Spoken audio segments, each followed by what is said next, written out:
Hi everyone, so hope all of you are doing fine. Today I'm actually going to make dosa or dosha. So in South India we call it the dosha, and in North India we call it dosa. So it depends on where you're from, I suppose.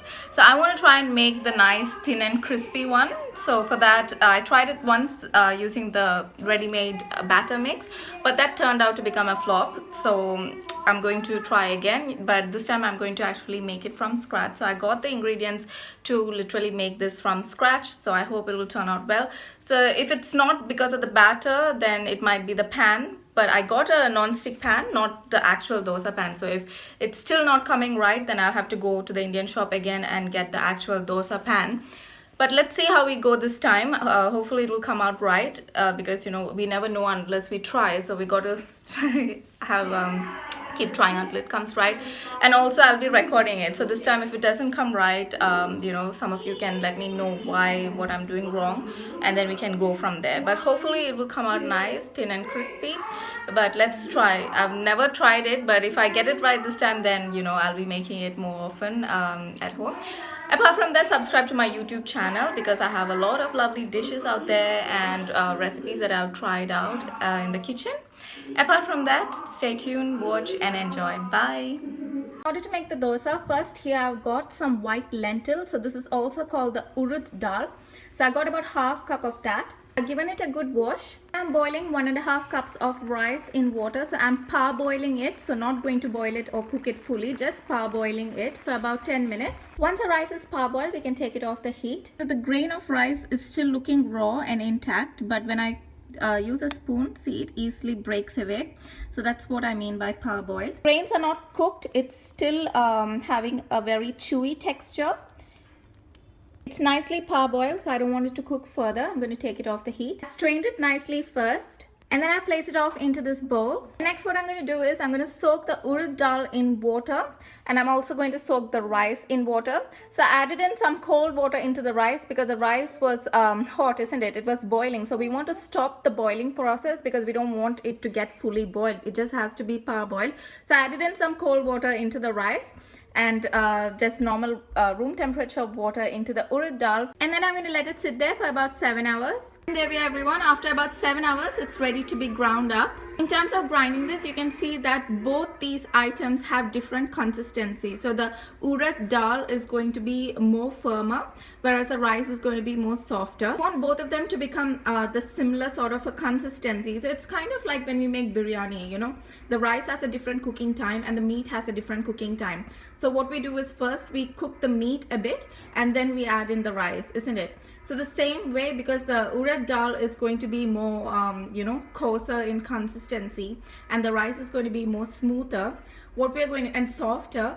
What we're going to do is we're going to blend the urad dal first into a very smooth paste, and we're going to blend the rice into a slightly coarser paste, and then we're going to combine them both together and grind it. So that way we'll get both of them in the similar sort of a consistency. Before grinding them up, first thing I'm going to do is strain the water. Now I'm going to grind up the nicely drained urad dal.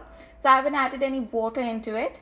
If it's not grinding, you can add in water, but just add in a minimal amount of water. Here's our lovely urad dal paste. So next I'm going to grind up the rice. I'm going to blend this up into a coarse paste, and then I'm going to add in the urad dal and blend both together into a very smooth paste. Now you can see the difference that the rice is in a much more coarser consistency, whereas the urad dal is much more smoother.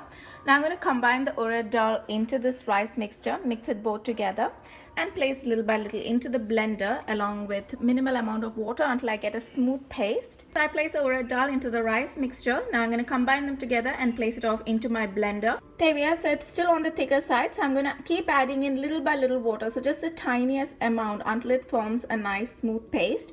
So in between also it's good to check between your fingers. So if there's this grainy bits, that means it's not ready. It should not have any grainy bits when you feel it through your fingers. It should be nice and smooth. Much smoother than the first time we blended it up, isn't it? I can still feel some grainy bits on my fingers, so I'm going to give it another blend until it's nice and smooth. Now it's nice and smooth, and in order to know if you got the right consistency, because as we are grinding we add in little by little water, don't we? So to know if we got the right consistency, the best way to check is see if it's forming these ribbons. See? With a spoon you can just lift it up and you can see that ribbony pattern forming. So that's when you know that you got the right consistency, that's not too thick and not too thin. So that's one way to check it. So after this point, don't add any more water. Next, what I'm going to do is I'm just going to pour the batter mix into a container.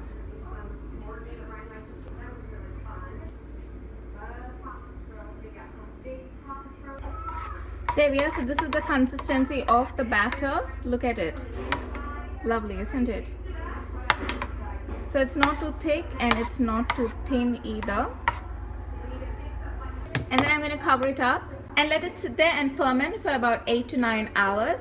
Hi everyone, so regarding the dosa, it's been about 3 hours now. It's kept for fermentation, but it still hasn't risen up. Part of the reason for this would be that now it's a cold climate here, so that's one of the reasons.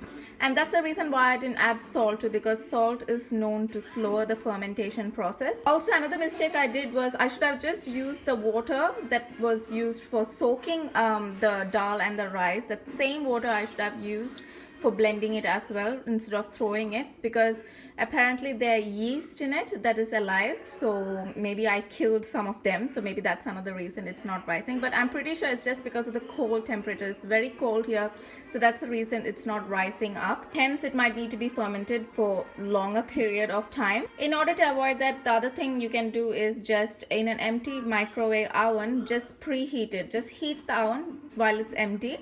So when you open it, once it's done preheating, it will be warm inside.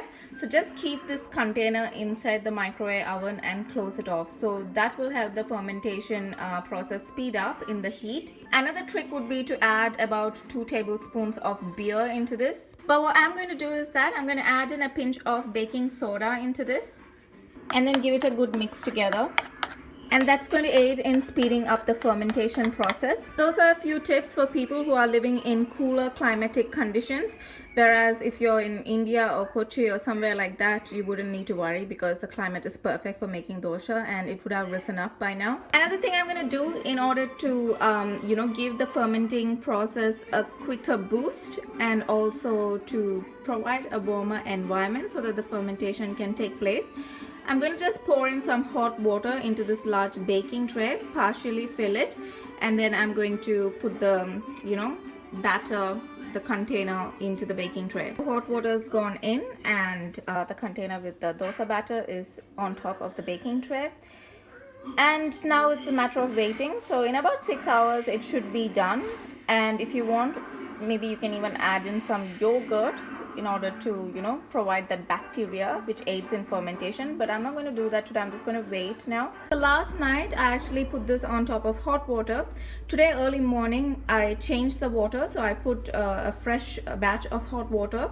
It's been 2 hours now since I put the fresh batch of hot water early morning, and the water's cooled down a bit. So let's just check on this and see. It's risen nicely and it's fermented. Have a look. So you can see those air bubbles and air pockets in there. So it's nicely fermented and risen. Our batter is perfectly fine and ready. So all that's left is to give it a good mix and go into the frying process of the dosa or dosha. So look at it. Look at all these air pockets. So lovely, isn't it? So nicely fermented batter. Just giving it a good mix together. And I haven't added salt into this yet. So what I'll do is I'm not going to add salt into this whole thing. If you're going to use this whole batter for frying right away, then you can add in salt to the whole thing. But if you're not going to use the whole batter and you're just going to use a little section at the moment, so just separate the section maybe into another bowl. Add salt only to the amount of batter which you're going to use right away. So don't add salt in the rest of it. The rest of it, just store it back into the fridge. When it's ready to use, add salt into it and then you can fry it. So don't add salt and leave it in there, because salt actually it's not good for the fermenting process overall. Almost ready for frying. Nice air pockets, a lot of air bubbles, very nice batter. This is what I'm going to use for frying the dosa right now, and this is what I'm going to store back into the fridge for later. I'm going to season this batter that I'm going to use right now with some salt.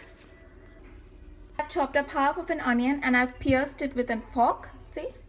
And we are moving on to the next stage, which is going to be the frying stage. I got some melted butter. In order to fry the dosa, it has to have the correct heat temperature. It shouldn't be too hot and it shouldn't be too cold in terms of the pan. So it's got to be the right temperature. This is a non-stick pan, but still I'm going to add on another greasy layer on this. Here's the melted butter. I'm just going to take the fork where I poked the onion onto and then just dip it like that.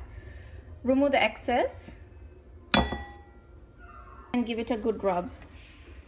So if there's excess oil, just use a paper towel and just wipe it all off.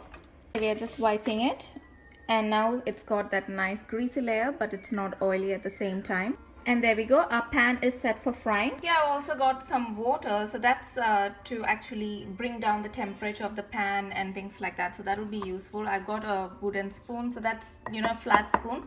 If the dosa gets stuck on the side, the best thing is to dip it in a little water and then release the dosa from the side.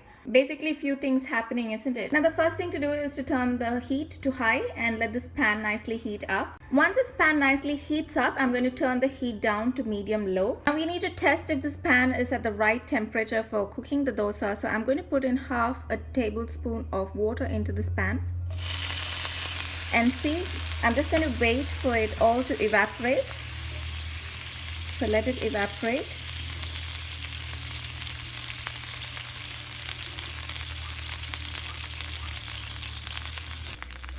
There we are, it's evaporating. So once it's nicely evaporated, that's when we know that the pan is in its right temperature. So when it's in its right temperature, what we got to do is we got to take it off the heat. So I'm going to just take it from here, let it nicely evaporate fully so that we know that's the right temperature, and then take it off the heat. And then we can place the batter into that. So as I said, you know, it's got to be the right temperature. It shouldn't be too hot or too cold, and you should take it off the heat, otherwise you won't be able to spread the batter. Once you put it like this, you got to turn it into circular motions. So just keep turning it into nice circular round motion. See? So if it was on the heat, you wouldn't be able to get it into this nice circular shape. It would break off, you know. There we go. So that's a batter. And then now we can put it back into the heat on medium low. Actually, I put it back on medium. So let's see, you know, how it turns out. So this is what I meant if the dosa gets stuck on the sides like this. So that's when you can just, you know, dip the spoon in a little bit of water. And then if you release the sides, it will nicely come out. See? Once the dosa starts bubbling up, we can put some butter into that. So that depends on your personal preference. You can use ghee or oil. It's nicely cooking and it's looking nice and thin and crispy. And there we are. Once it's nicely fried, we can turn it over. Maybe I'll use my hands. There we go. Look at it. Nice, crispy, paper thin dosa ready to be plated up. Look at it. So lovely. Look how paper thin and crispy it is. And that's our first paper thin dosa right there. I'm going to make the rest. Let's do another try. So first, turning the heat on very high, waiting for the pan to heat up nicely. Doing a little onion grease if needed. So that'll make it much more easier, you know, for the dosa to be nicely lifted out. After doing the onion grease, if there's excess oil, just take a paper towel and wipe it off. So I mean not oil but butter. My house smells so good right now of urad dal and butter. It's just lovely. The pan is nice and hot now, so I'm just turned the heat to low. I'm going to do the water test. Once the water nicely evaporates, the pan is at its correct temperature. Taken it off the heat, and now it's time to place the batter in there. Placing it in, and then in nice circular motion, taking it round and round and round.